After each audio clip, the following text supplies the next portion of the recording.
Hola, ¿qué tal? Muy buenas tardes. Agradecemos a todos ustedes el favor de su atención y que se hayan conectado a este webinar que tenemos preparado para todos ustedes en coordinación con los servicios de aprendizaje aeronáuticos y también Transponder 1200, Revista en Aviación.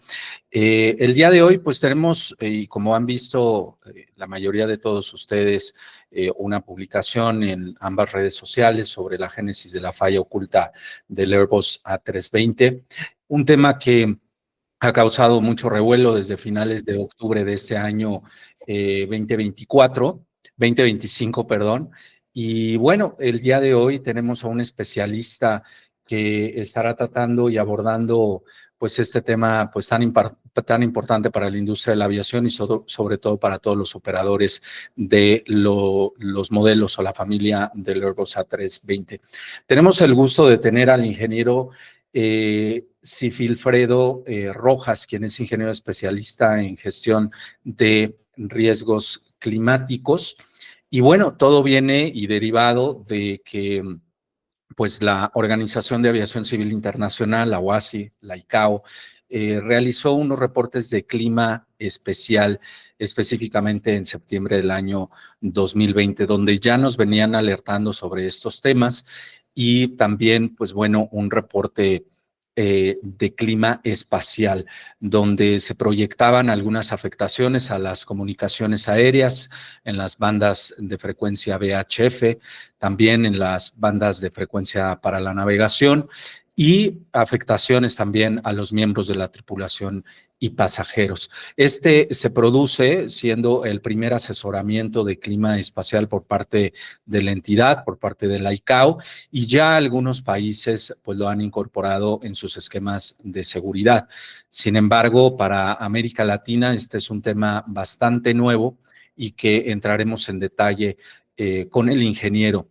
Como saben, se produjo pues un incidente en aviación el pasado 28 de octubre por parte de un operador de Airbus A320, específicamente la aerolínea JetBlue, que en la ruta Cancún-Newark tuvo, bueno, pues sufrió una condición inadvertida, no comandada por parte de la tripulación, donde al parecer una de las computadoras de los ordenadores a bordo de la aeronave del Airbus A320, específicamente la computadora ELAC, realizó un movimiento de cabeceo inadvertido descendente por algunos segundos y posteriormente la aeronave, pues bueno, continuó volando sin mayor problema. La tripulación decidió entrar en una emergencia y aterrizaron en el aeropuerto de Tampa, allá en Florida. Y posteriormente se produce una comunicación por parte del propio fabricante europeo Airbus, advirtiendo esta condición a la mayoría de todos los operadores, bueno, más bien a todos los operadores a nivel mundial de la familia Airbus A320, específicamente fueron alrededor de 6,000 aviones los que se vieron afectados por estas fallas de software.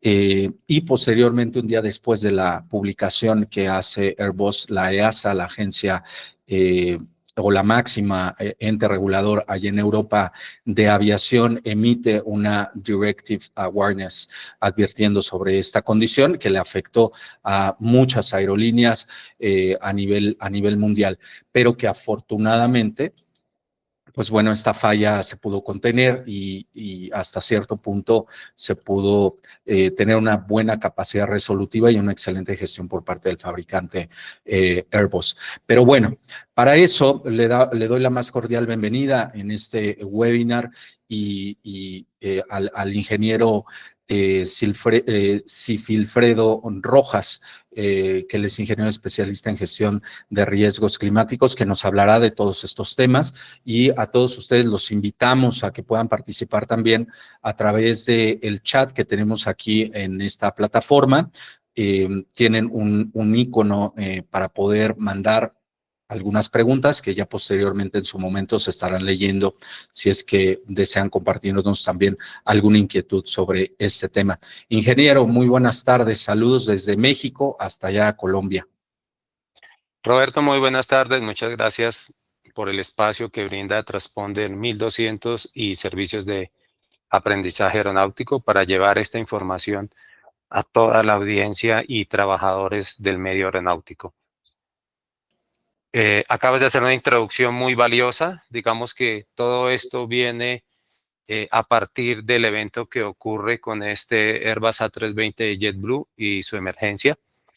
Vamos a entrar en un contexto muy operativo. Voy a dejar un poco atrás algunos términos técnicos y científicos que engalanan a todo este evento, sino que vamos a dirigirnos específicamente a cómo consultar este tipo de información, cómo podemos distribuirla y cómo podemos generar nuestros propios mensajes que puedan apoyar a las tripulaciones en esa toma de decisiones bien informada a partir de la información previa al vuelo que les suministran los despachadores, que les suministran los ATC, que también pueden ser suministrados a través de las propias compañías en sus centros de control de operaciones. Espero que esta charla pues sea de su agrado. Como lo mencionaba Roberto, está el chat abierto para que nos dejen sus preguntas, sus inquietudes. En la medida en que yo avance, pues vamos a dar un espacio. También me retroalimenta mucho si hay algunas personas que ya hayan tenido un poco más de conocimiento referente a este nuevo reporte. Digo nuevo porque para Latinoamérica es prácticamente nuevo, los Space Weather Advisor, pero algunos no, entonces son bienvenidas estas retroalimentaciones, Roberto. Perfecto, pues muchas gracias por estar aquí. Les agradecemos. Sabemos que se están conectando progresivamente más personas a la sesión, pero también es importante dejar en cuenta que esta presentación se está grabando y que posteriormente también la estaremos subiendo en los diferentes canales de video para que, pues bueno, nos hagan el favor también de compartirlo o posteriormente si tienen algunas preguntas, pues ahí en la sección de YouTube, etcétera, pueden hacer también preguntas. Sin más, pues adelante, ingeniero, lo escuchamos y muchas gracias por la presentación. Gracias, Roberto. Bueno, es muy importante para todos nosotros, pues, conocer que la OASI, como el ente mundial que regula la aviación, los servicios y todos los reportes relacionados con meteorología aeronáuticos que son consignados a través del anexo 3. Al Perdón, igual, ingeniero, perdón que te interrumpa, no sé si podrías sí, prender tu cámara, te dejamos de ok, ver. Gracias. pero estás viendo mi presentación, ¿sí? Sí, correcto, la presentación se Ok, ve perfecto. voy a Ahí está. abrir la cámara. Ok, Excelente. perfecto.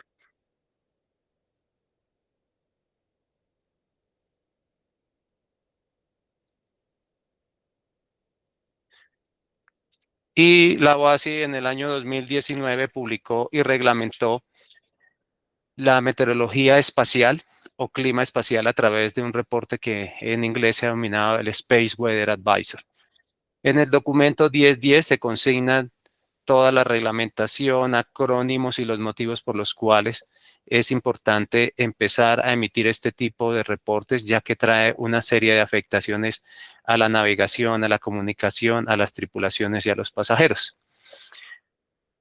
Este webinar pues lo adelantamos a partir de la alerta mundial que generó Airbus, a partir del evento que ya Roberto nos introdujo y es de ese A320 de JetBlue que finalmente, después de un mes de haber ocurrido la emergencia en los análisis de Airbus, determinan que se dio por una intensa radiación solar y que esta intensa radiación solar puede contaminar o corromper los datos críticos de controles de vuelo. Muchos de nosotros que hemos pasado en algún momento por ser ingenieros de vuelo o los que son pilotos, saben que hay una lógica que se maneja dentro de las computadoras que es el 0 o el 1 y que eso corresponde a veces a subir o a bajar o arriba o abajo, cerrar o abrir en algunas válvulas, en algunos compartimentos. Entonces, estos datos pueden ser corrompidos a través de la radiación solar.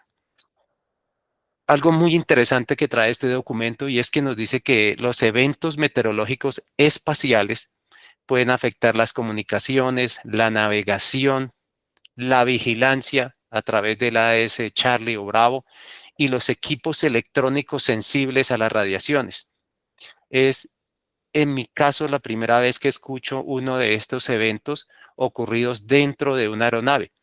Lo había escuchado en los equipos electrónicos de los satélites, de las sondas espaciales, pero no lo había escuchado en una aeronave ya propiamente volando en la Tierra. Entonces, también hay unas afectaciones a los seres humanos, a las tripulaciones que vuelan especialmente arriba de la altura de 30.000 pies o en latitudes muy altas, arriba de los 30 grados hacia el polo. También tiene una afectación por temas de radiación solar que lo vamos a ver más adelante. Entonces empiezan a aparecer una serie de, de proveedores de este servicio de información a nivel mundial, unos centros meteorológicos de vigilancia del espacio, y ellos empiezan a aparecer debido a qué? A una serie de impactos que a lo largo de la historia han ocurrido. Y vamos a hacer un rápido análisis de la historia. ¿Qué ha ocurrido para llegar hoy en día a tener estos eventos de clima espacial? Entonces, aquí yo voy a tocar, son meramente algunos datos y algunos eventos, pero me gustaría mucho que ustedes tomaran apunte de estos eventos para que los puedan consultar con mayor detalle más adelante. Este es un tema muy apasionante que ustedes van a empezar a encontrar y que les va a motivar para seguir estudiando. Un primer evento, en 1859 ocurrió el evento Carrington. El evento Carrington fue una de las tormentas solares más fuertes que ha recibido la Tierra, la cual ocasionó auroras boreales que llegaron a verse desde el norte de Colombia. Hay registros escritos de personas del norte de Colombia del periodo que mencioné de 1859, donde dicen que el cielo se empezó a ver en tonos verdes y rojos. Y aquí hay algo muy importante de la primera afectación de esos equipos electrónicos, y era el telégrafo. Para la época el telégrafo era el equipo electrónico más avanzado. Y el telégrafo sufrió algo muy curioso, y es algo que si lo traemos hoy en día es muy compatible con un ordenador. Los telégrafos funcionan con un impulso eléctrico, y mencionan los datos y los registros de la época que los telégrafos empezaron a mandar mensajes, se empezaron a activar mensajes que no eran coherentes hasta el punto tal que también de la radiación tan fuerte algunas líneas del telégrafo se quemaron. Aquí tenemos el primer dato. El siguiente evento que ocurre es el apagón de Quebec en 1989. Este ha sido el mayor apagón eléctrico del mundo y es conocido como el día que el sol trajo la oscuridad, lo llaman. Y en este evento, las auroras boreales, que son el único evento espacial que podemos observar en la Tierra. Este es el único fenómeno que nosotros podemos dar fe que lo estamos viendo. Las auroras boreales o australes fueron observadas en Cuba. ¿Y qué ocurrió aquí en 1989? Después de desclasificar ciertos archivos, la Fuerza Aérea Americana notificó que su GPS, que para la época, ojo, no era aún de uso civil, solo hasta 1995, tuvo fallas para las aeronaves militares que volaban ya en ese periodo con GNSS o con en este caso con la constelación GPS.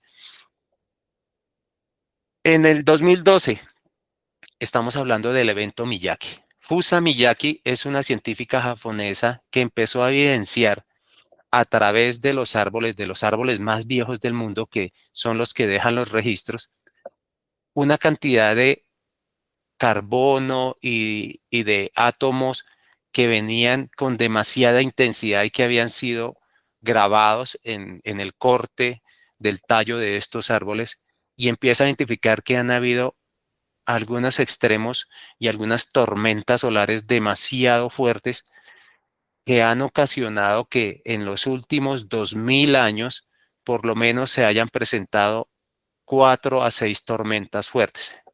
Entonces ella dice que hay eventos que han ocurrido mucho más fuertes en los últimos 6000 años, en los cuales se puede evidenciar cambios en el ecosistema de la Tierra. Y a partir de aquí entonces es cuando empezamos a ver que estamos expuestos a que realmente el Sol con sus fenómenos nos puede traer unas amenazas.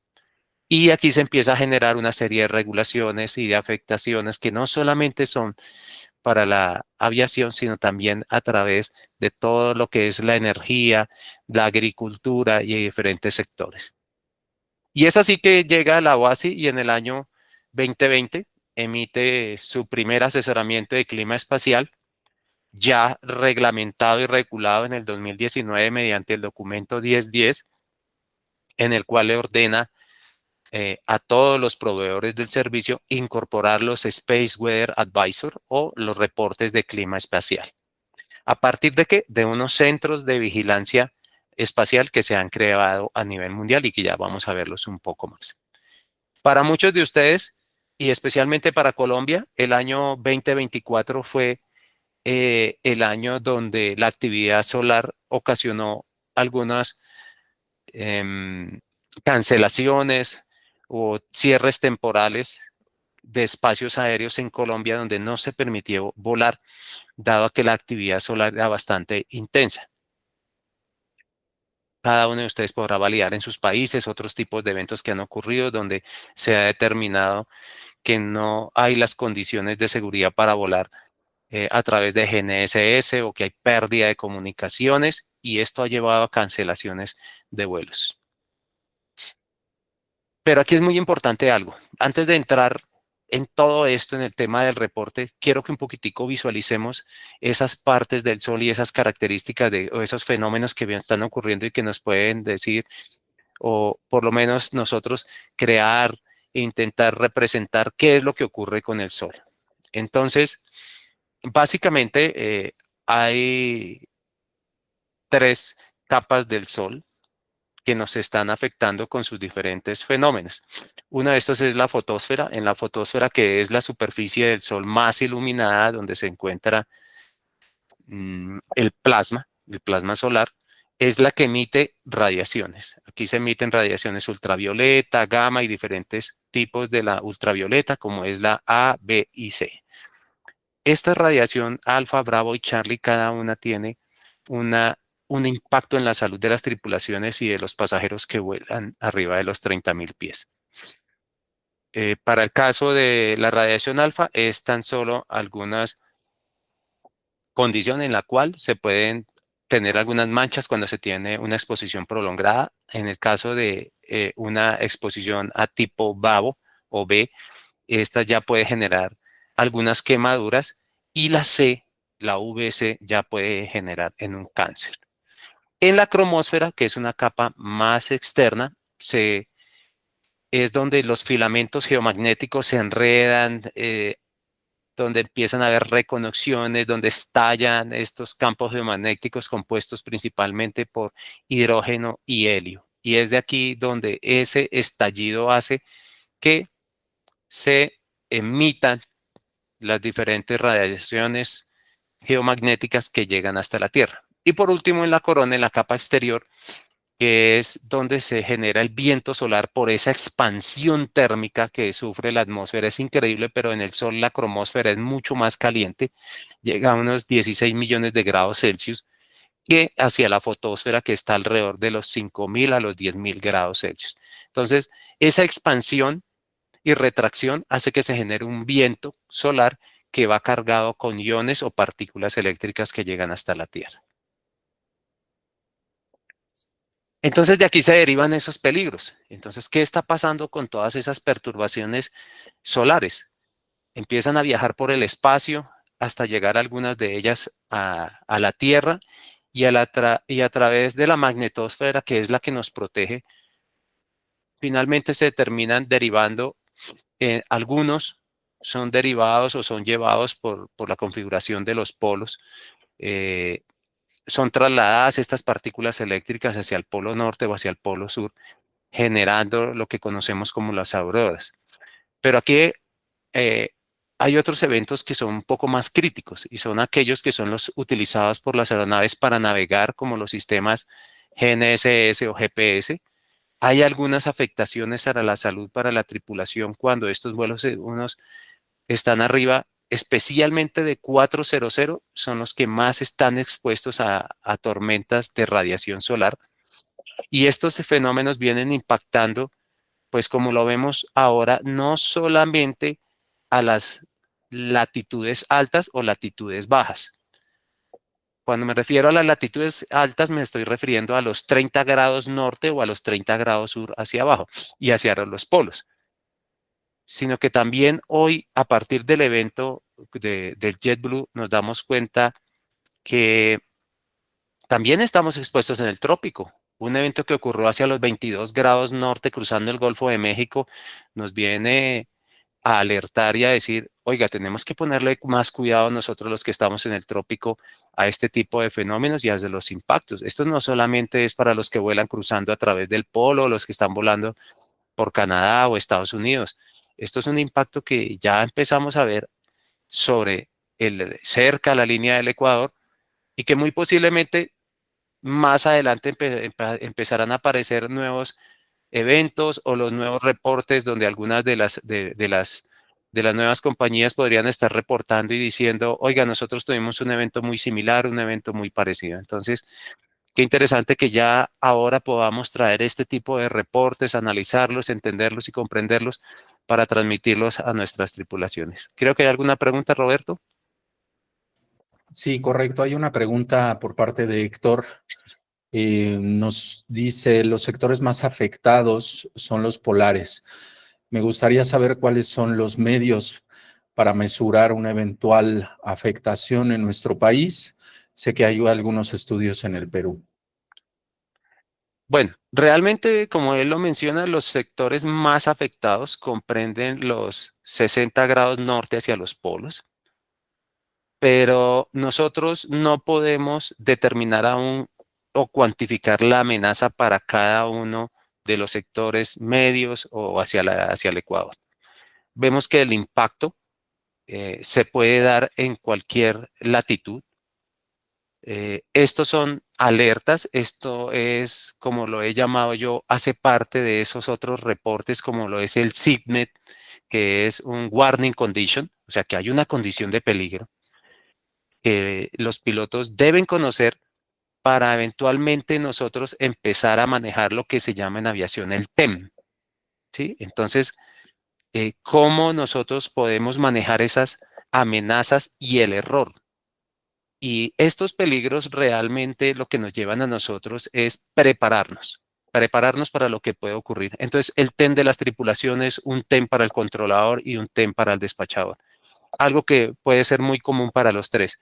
Debemos saber qué pasa si el GNSS se va, no está disponible. Entonces, como piloto, tengo que volver a volar convencional. Como despachador, tengo que pasar un plan de vuelo en una ruta convencional con VOR, NDB, con DME. Como controlador, puedo tener una falla, una pérdida del GNS o degradación del GNSS de una aeronave despegando que despegó con un plan de vuelo ARNAV y me va a decir, no tengo condiciones para volar ARNAV, solicito, me describa el procedimiento. Entonces, digamos que esto lo que nos lleva es principalmente empezar a conocer la amenaza y prepararnos para nosotros poder responder de manera adecuada frente a esa amenaza. Y aquí hay algo que es muy crítico, porque yo recuerdo que cuando uno pasaba un plan de vuelo, tenía que llenarlo y pasarlo y escribir. Y uno se aprendía la ruta vía Whisky 23, Río Negro, Basil, Whisky 8, Montería en este caso. Y uno se aprendía las rutas. Hoy en día, las mismas plataformas que nos han diseñado para despachar los aviones hace automáticamente carga el plan de vuelo, pero sobre todo es como, le voy a llamar yo un poquito más aburrido, porque me dice va a volar de Bravo 0900 a Bravo 0902, a Bravo 0, que son rutas ARNAV. Pero el piloto también tiene una condición en que han ido perdiendo esa capacidad de volar el avión manualmente y con referencia a sistemas en tierra como VOR. Entonces, todo esto es una alerta. Esto es una alerta para que nos pone a nosotros para retomar y volver a lo básico y empezar nuevamente a recordar cómo trabajábamos hace 20 años, porque sé que en algún momento va a pasar que no va a haber disponibilidad de los GNSS en el mundo, o por lo menos para una gran parte del planeta. Entonces se han creado unos centros de meteorología espacial que han sido designados por la OASI. Me disculpo estoy pasando un resfriado, ya estamos terminando. Entonces me disculpo por esto. Y estos centros de meteorología espacial que fueron designados por la OASI, actualmente hay 4. Estos centros de meteorología mundial vigilan el Sol a partir de satélites, telescopios y una serie de modelos numéricos que le permiten dar unas predicciones en cuánto tiempo podemos tener algún evento sobre la Tierra. Aquí, por ejemplo, en este caso, vemos una imagen en la cual está mostrando los diferentes centros de meteorología espacial y estos se rotan cada 2 semanas la vigilancia mundial. Entonces, hay uno que está activo vigilando meteorológicamente el espacio y hay otro que está de backup y otro que está en servicio de mantenimiento. Estos centros de meteorología mundial designados los podrán encontrar ustedes en el documento de la OASI y ellos son los que expiden los Space Weather Advisor. En el caso del país, el proveedor de mi país, el proveedor del servicio meteorológico, nos indica que aún no se han incorporado porque estos reportes no llegan al banco de datos de la OASI que no son transmitidos por tal razón por la red. Cada uno podrá investigar por qué no estamos recibiendo y sería muy interesante conocerlo más adelante por qué cada país no ha incorporado, especialmente en Latinoamérica, este tipo de reportes. Pero, ¿qué son los Space Weather Advisor? Los Space Weather Advisor tienen un formato como ha sido los de el ASHTAM, como los del BAC, de ceniza volcánica, como un SIGMET, unos acrónimos que ya están definidos por las abreviaturas dentro del 1010, pero también en el documento 8400 de abreviaturas y códigos de la OASI. Y es un reporte que es muy simple y muy sencillo. Aquí estoy mostrando como un ejemplo del número 1, por ejemplo, está indicando que el GNSS puede tener un impacto moderado, una degradación moderada. Cada uno de esos acrónimos está representado en un significado. Cada abreviatura es una cuestión de empezar a familiarizarnos. Por ejemplo, en el caso del número 1 está la observación del reporte con una fecha y con una afectación donde dice zona ecuatorial norte o zona ecuatorial sur, entre tantos grados whisky, tantos grados al eco, y con una predicción a 6, 12, 18 y 24 horas, el comentario y si se va a dar un nuevo aviso. Entonces, eh, digamos que en este webinar no vamos a manejarlo como un taller donde vamos a explicar punto por punto qué significa cada abreviatura, sino se lo dejo para que ustedes puedan consultarlo en estos documentos. Roberto, y si podemos compartir el documento 1010 para que ellos lo puedan descargar y tener dentro de su literatura para irlo consultando e ir ahondando un poco más en este tema. Ahora vamos a ver algo muy importante y es una de las finalidades que yo quiero que ustedes se lleven hoy. Oiga, ¿dónde puedo yo consultar esta información? ¿Dónde puedo yo enterarme de cuáles son los eventos de meteorología espacial o los eventos o los fenómenos meteorológicos espaciales que están ocurriendo y que pueden tener un impacto en la aviación? Entonces, al final, yo les voy a regalar en una forma muy sencilla, muy práctica, cómo construir un reporte de estos para la compañía donde yo trabajo actualmente, para entregarles esta información de una forma más simple, dado que pues no obtengo y no tengo esa información a través del proveedor del servicio. Entonces, digamos que una de las cosas que en aviación siempre hemos aprendido y es que nosotros vamos siempre un paso adelante y eso es lo que quiero transmitirle a ustedes. No esperemos que el proveedor nos traiga ese servicio o que nos incorpore los mensajes, sino que nosotros también ya empecemos a consultarlos para que cuando este llegue estemos ya familiarizados con ellos.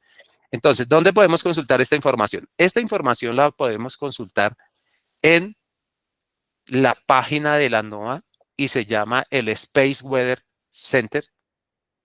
Es esta página que voy a ir. Y aquí hay algo muy chévere que les quiero comentar. Entonces, esta es una página de la NOAA, es el Space Weather Prediction Center. Y sí, está en inglés, pero muy sencillo. Doy clic derecho y le doy traducir a español y vamos a tener todo en español para hacer una interpretación rápida y ágil. Puede que en algún momento ustedes entren por la principal y simplemente se van a ir a paneles y en paneles van a encontrar aviación. Y es este el que nos va a cargar. Entonces, aquí tenemos una serie de alertas que se manejan también en el código mundial de alertas, que cuando tenemos en verde quiere decir que una condición normal, amarilla una condición débil, naranja moderada, roja fuerte. Pero estas escalas las vamos a encontrar aquí. Al final donde dice Space Weather Condition, vamos a encontrar, dice NOAA Scales o NOAA, las escalas de la NOAA.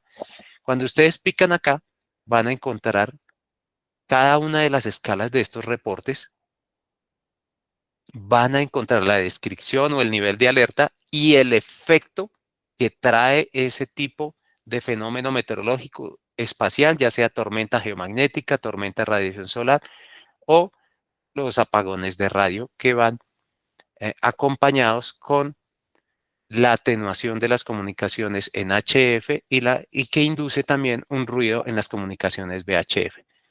Entonces, mi invitación es a que podamos ahondar un poco más en este tema de los niveles de alerta y qué significa cada uno de ellos.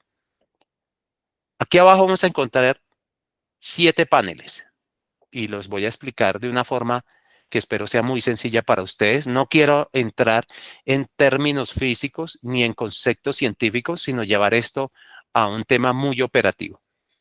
Estos 7 paneles se dividen en 2 columnas. La columna de la izquierda estamos hablando de predicciones y la columna de la derecha en tiempo actual. Entonces, ¿qué tenemos en este primer panel? En este primer panel tenemos una gráfica en el cual nos está mostrando la región donde hay la mayor absorción de las ondas en HF.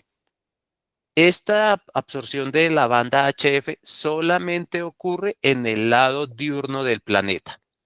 Y aquí nos muestra que de acuerdo a la frecuencia que estamos manejando en HF, que va de 3 a 30 MHz, hay una atenuación de esta frecuencia y aquí nos muestra qué tan alta es la atenuación. Esto es lo que nos quiere mostrar simplemente. Este color azul nos muestra que la afectación es pequeña, hay una gradación pequeña, pero en la medida en que esto se toma otro color, quiere decir que la absorción es mucho más alta. Y aquí nos deja ver una predicción pequeña, una predicción corta, donde nos va mostrando también cómo va avanzando la posición del Sol y obviamente que se va alejando hacia una zona de oscuridad.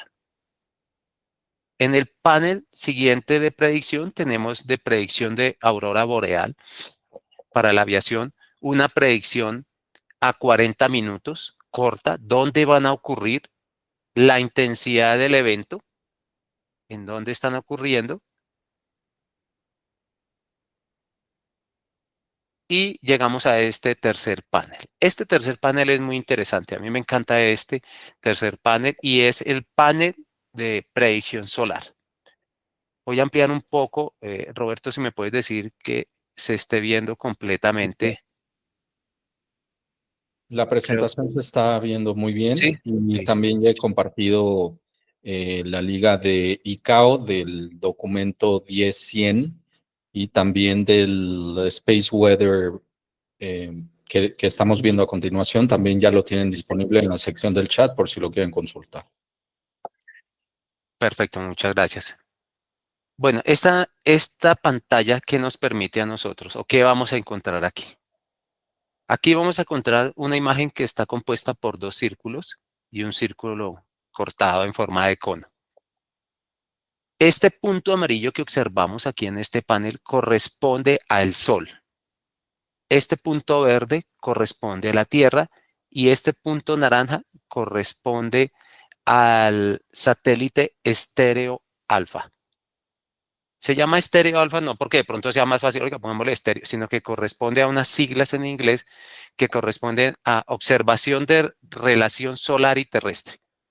Y a de ahead, o sea, al frente del Sol, y hay otro que es Bravo, que es behind. Entonces, aquí en este vamos a encontrar solamente el Sol en amarillo, la Tierra en verde y en naranja, en la misma órbita de la Tierra, el satélite estéreo que vigila el Sol.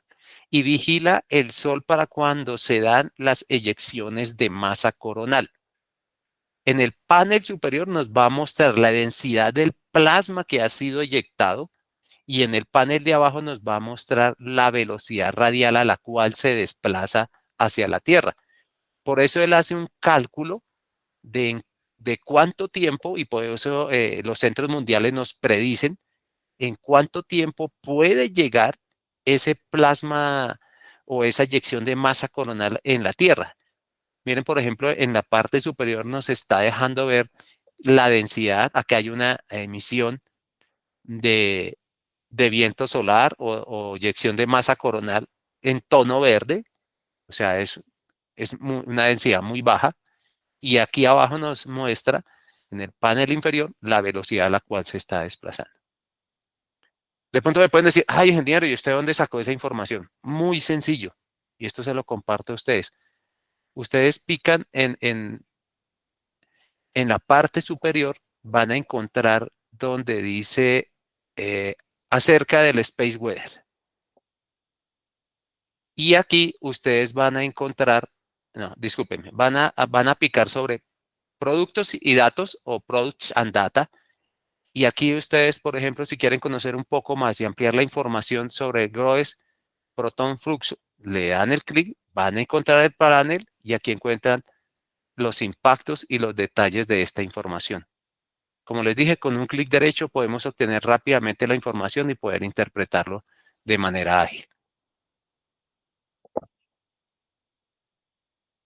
Y en la parte inferior, este último panel no es de mi interés ahondar demasiado en este, es simplemente una corrección que se hace a la distribución de protones, dado de que el modelo corre en una superficie laminar, no es una superficie cónica, es una superficie cónica realmente en la Tierra como se hace esta dispersión. Entonces, lo que está haciendo aquí es evaluar un rango de error de la distribución de los protones y por ende la afectación en la ionosfera. Entonces, este es calcular un porcentaje de error que es muy bajo el que se está dando sobre Estados Unidos, pero que va más enfocado en qué tanto o qué cantidad de protones pueden estar atenuando la señal en HF. Entonces, para mi caso no es de interés, pero el que esté interesado, como les mostré anteriormente, puede ahondar en este tema.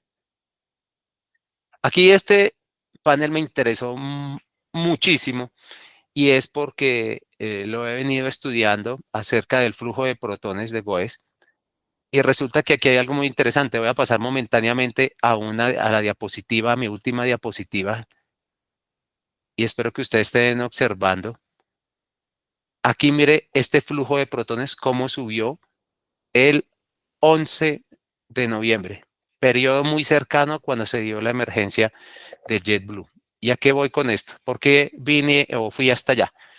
Porque aquí hay un máximo que se garantiza como con seguridad de que esos protones no van a afectar circuitos eléctricos o elementos digitales que están puestos en el espacio. Y puestos en el espacio quiere decir poner un avión en vuelo, poner un satélite, una sonda.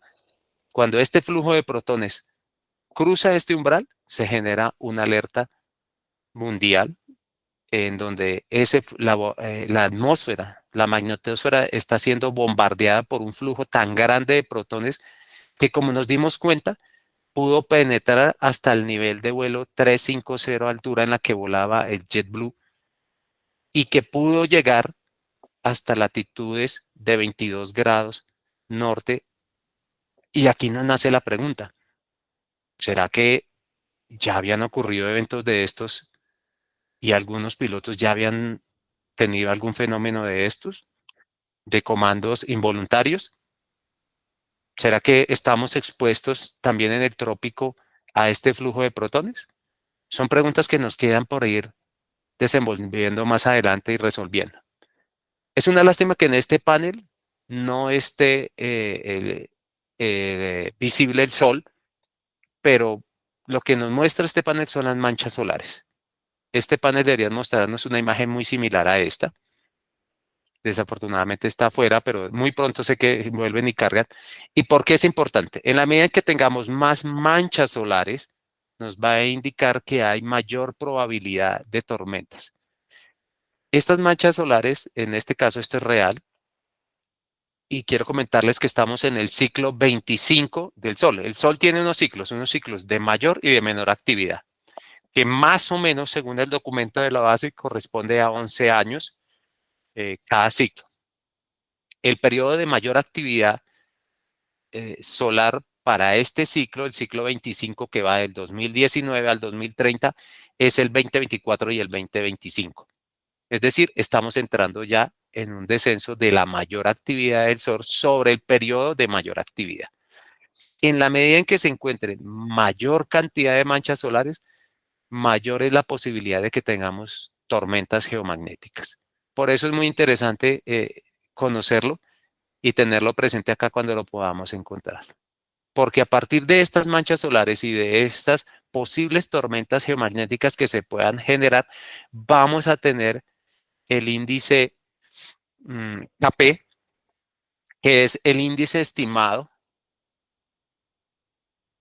de radiación geomagnética en la Tierra. Este índice es muy, pero muy importante, especialmente para aquellos que vuelan con drones, que ya están volando con GNSS de manera autónoma, dado que este índice afecta demasiado la disponibilidad de los GNSS. Este índice planetario es medido a través de unos magnetómetros que están ubicados, aproximadamente son unos 11 que están ubicados alrededor de la Tierra, en Australia, Japón, Rusia y otros países, Canadá, Chile. Y lo que hacen es dar un valor de la cantidad o acercarse a un valor en el cual nos va a indicar que puede haber una afectación sobre la navegación o de GNSS.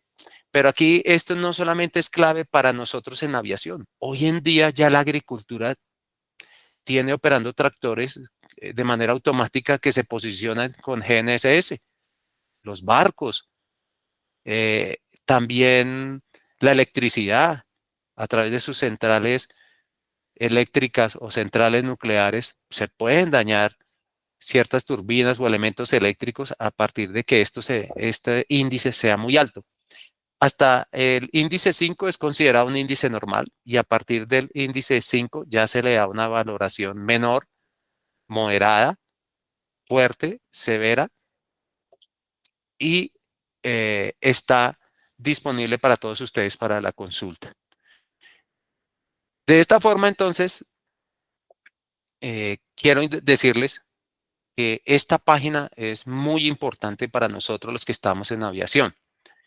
Pero si yo quiero resumir un poco más, puedo ir a esta otra página, a esta página del Space Weather Live, y podemos consultar los informes que han generado los avisos y las alertas de los centros mundiales para cada fecha, para la afectación. Están en inglés, de nuevo, clic derecho, lo tenemos en español y vamos a encontrar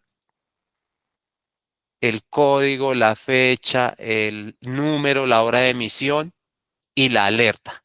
La alerta que se está generando, en este caso, por ejemplo, de las 15:45, dice que hay un flujo integral de electrones de 2 megaelectrovoltios. Eso es una medida de energía. Como lo indiqué, no quise entrar ahondar en estos temas de unidades de medida, que superó los 1000 PFU. PFU es una medida de protones por Newton, por energía. Entonces esto tiene un significado que los invito a que puedan, si quieren consultarlos en un libro de física para tener un poco más de detalles. Y nos indica que está alcanzando su máximo umbral en un cierto día, una cierta hora, y con la estación que está detectando esto. Entonces, como vemos, pues tenemos dos páginas muy importantes que nos permiten a nosotros pues tener esta información. Ahora, ya sé consultarla, ya la tengo. ¿qué puedo hacer? Y esta es mi invitación. Nosotros también podemos generar una serie de productos. Este es un tipo de producto o un ejemplo, el cual he incorporado en la compañía para la cual yo trabajo para dar las advertencias. Estas han sido, si ustedes observan con detenimiento en las imágenes, han sido tormentas geomagnéticas, tormentas solares y tormentas de radiación por encima de la escala de fuerte que ha venido afectando al planeta, especialmente a finales de octubre y principios de noviembre, como lo pueden ver en estas fechas. ¿Y qué he hecho yo acá? Simplemente es un recorte sencillo de la página y en este cuadrante del lado derecho, en este recuadro, he puesto la principal amenaza. Si es flujo de protones, lo que me va a afectar a mí es el respaldo de procedimiento de comunicación en navegación convencional, monitoreo. Entonces, empiezo a generar una serie de efectos, pero también unas medidas de mitigación. No podemos quedarnos con entregar la información y decir, va a ocurrir esto, un evento de radiación, va a ocurrir un evento de tormenta geomagnética, pero ¿cuáles son los efectos y qué podemos hacer? ¿Qué podemos hacer nosotros como, como usuarios de ese espacio tan importante que sufre hoy en día cambio climático, calentamiento global y ahora viene los eventos meteorológicos espaciales? Y algo muy interesante, que estoy hablando solo de eventos del Sol, porque los científicos avanzan en estudiar que no solamente son los eventos del Sol lo que nos está impactando, sino también eventos de otras constelaciones, una explosión de una supernova, los rayos intergalácticos que vienen cargados energéticamente de manera muy fuerte, con alto contenido de protones. Esto no solamente son los fenómenos que genera, aquí estamos viendo, perdón, solamente los fenómenos que genera el Sol, pero me gustaría que en el documento 1010 ustedes pudieran explorar algunos otros conceptos que ha dado la OASI sobre fenómenos espaciales que pueden afectar las comunicaciones, la navegación, los equipos electrónicos y a las tripulaciones y pasajeros de nuestras aeronaves. Entonces, mi invitación es que ustedes puedan construir su reporte, empezar a adaptarlo para sus compañías, informarlo, entenderlo, prepararnos para esto, para que cuando llegue, pues podamos entenderlo mucho mejor. Pues Roberto, creo que hasta aquí ha llegado como mi exposición acerca sobre estos eventos. No sé si tengamos alguna pregunta, alguna inquietud o algún aporte. Sí, claro. Igualmente también Héctor Calvache nos hace nuevamente una pregunta. Dice que con la densidad de vuelos que hay, me imagino, pues de aviación comercial, corporativa, etcétera, ¿se sabe algo del por qué fue tan selectivo con un tipo de aeronave? En este caso, pues la familia de Airbus A320, que fue la más afectada. Bueno, en diferentes lecturas que he ido realizando posterior al evento y lo trataba hace unos cuantos minutos precisamente con Roberto, es que hay una afectación especialmente en la familia Airbus, dado que el desarrollo del controlador o del ordenador que maneja un software especial que se llama el ELAC, se ve afectado por el bombardeo de protones o de partículas eléctricas continuas.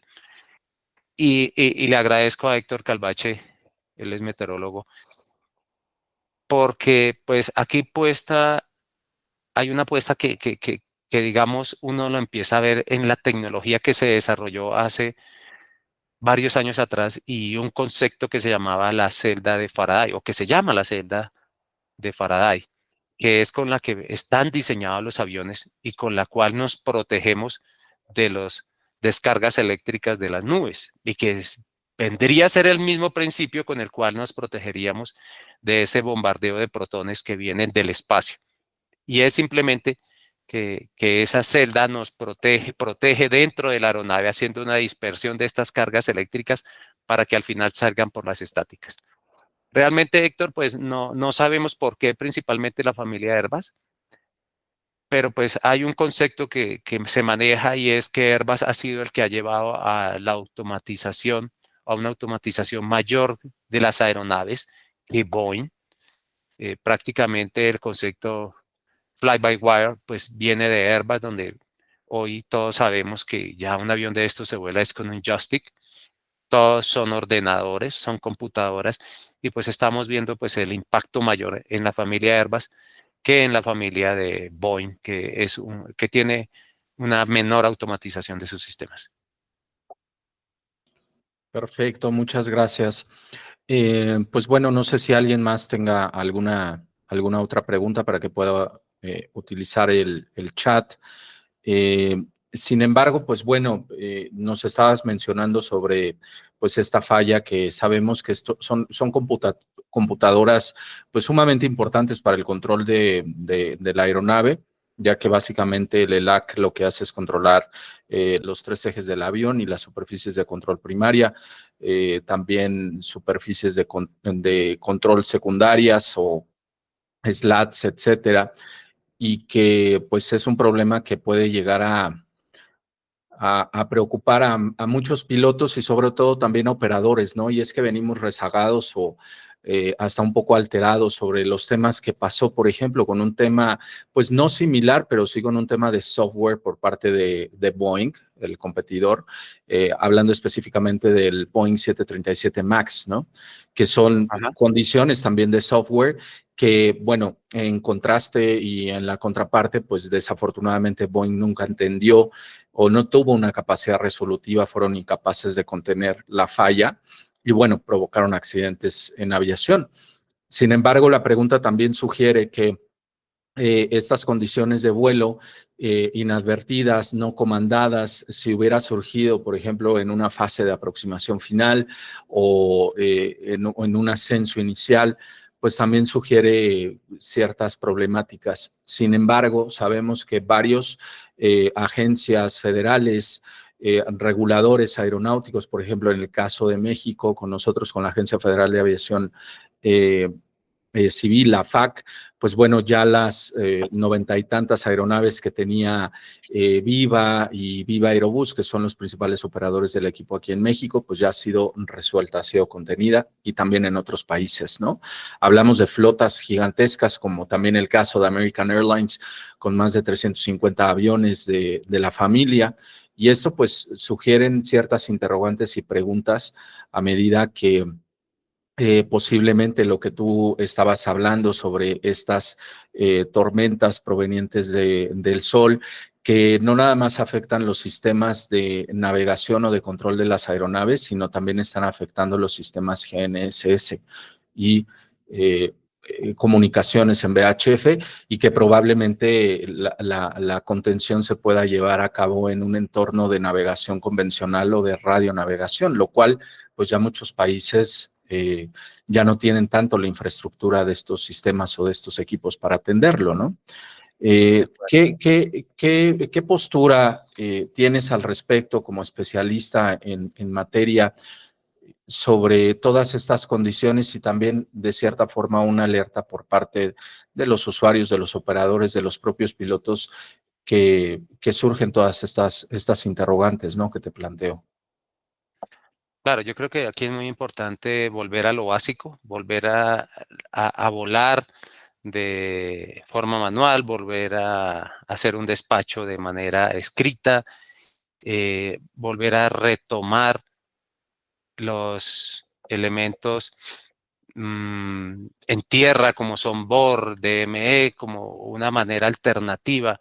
Y hablábamos del TEN, del manejo de las amenazas y del error, porque en cualquier momento va a ocurrir, Roberto. Esto va a ocurrir en cualquier momento donde una cierta región del planeta se va a quedar sin la señal de GNSS.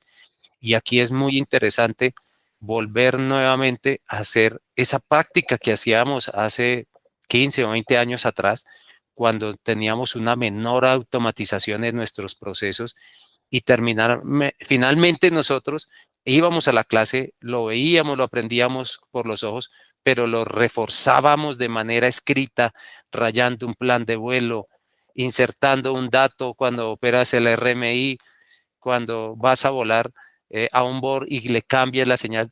Los pilotos en esa época, recuerdo mucho, se aprendían las frecuencias de los BOR, sabían las frecuencias de las emisoras para volar a esos sitios más recónditos y lo hacían porque era algo continuo, repetitivo.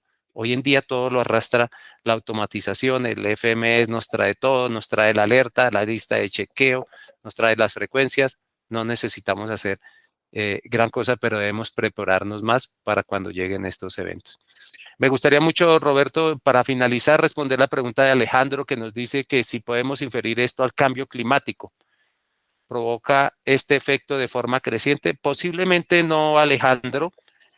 El cambio climático actualmente lo estamos estudiando desde la variabilidad climática, es decir, sobre esos fenómenos que se exacerban como las tormentas, las turbulencias, el engelamiento, y no se está viendo a partir de punto del bombardeo de protones que sí lo trae la energía solar o las tormentas solares y que digamos que tenemos esa magnetosfera que nos protege de estos eventos, pero el cambio climático se estudia más desde los cambios que sufre la atmósfera, especialmente en las variaciones de temperatura y precipitación que vienen ocurriendo en las diferentes regiones. El mismo IPCC, a través de los diferentes documentos que ha generado, creo que vamos en el reporte número 4, pues ellos ya indican cuáles son estas regiones que están sufriendo esas mayores variaciones. Por eso lo comento, se ve desde la variabilidad, lluvias más intensas, retorno de sequías, aparición de olas de calor, y no se está viendo más desde una afectación desde protones o de cargas eléctricas que vengan de eso. Ok, perfecto. Muchas gracias. ¿Alguien más si tiene alguna otra pregunta? Y bueno, será importante cómo a medida se va desarrollando esta condición, sobre todo las alertas que probablemente puedan hacer los propios operadores o bueno, más bien los fabricantes de aeronaves, que vemos que quizá el exceso de la automatización o de los ordenadores a bordo de un avión puede llegar a tener ciertas implicaciones negativas por todo lo que nos estás contando. Es decir, que a lo mejor el return to the basics o regresar a lo básico quizá nos pueda dar una mejora envolvente en temas de seguridad, ¿no lo crees? Totalmente de acuerdo, pero sobre todo nos va a medir a nosotros, los que llevamos muchos años en la industria, si realmente estamos preparados para hacer ese return, como tú lo dices, para hacer ese regreso, o vamos a estar titubeando y no vamos a lograr nuevamente a encontrar esas habilidades y capacidades que teníamos desde el pasado. Hay que volver a retomarla, hay que volver a entrenarnos desde ese principio, desde lo básico. Claro, por supuesto. Pues bueno, te agradecemos mucho tu tiempo, la presentación y toda la información pues arrojada en este webinar. Esperamos tenerte pues más porque creo que los temas dan para mucho más y si tú no lo permites, pues bueno, eventualmente en las próximas semanas podremos estar hablando de estas mismas condiciones. Él es el ingeniero Cifilfredo Rojas, ingeniero especialista en gestión de riesgos climáticos. Y pues bueno, te agradecemos mucho tu tiempo. A ti y a toda la audiencia que nos acompañó, a Transponder 1200, a Servicios de Aprendizaje Aeronáutico, por permitir que a través de este canal podamos compartir conocimiento a partir de realmente nuestras experiencias. Muchas gracias a todos y una feliz noche, feliz fin de semana de velitas que creo que también se celebra en México, ¿no? No, fíjate que ¿No? no, aquí no. Ah, ok. Sí, sí, no hay como mucho esa costumbre, pero bueno, también pues eh, agradecerle mucho a David Bernal del Servicio de Aprendizaje Aeronáutico por también permitir esta sinergia entre Transponder 1200 y Servicios de Aprendizaje Aeronáutico y que se haya podido producir este webinar. También le mandamos un fuerte abrazo y muchas gracias. ¿Cómo podemos contactarte? Ingeniero, ¿cómo podemos hacer contacto contigo si posteriormente deseamos tener alguna pregunta, alguna charla Claro. contigo? Pues a través de redes sociales, en LinkedIn estoy como Cifilfredo Rojas Acevedo, podrán encontrarme ahí. A través de mi correo electrónico, cifilfredorojasacevedo@gmail.com. Y bueno, estamos disponibles siempre que podamos aportarle a todas estas generaciones y a todos los que trabajamos en el medio aeronáutico, que es muy apasionante.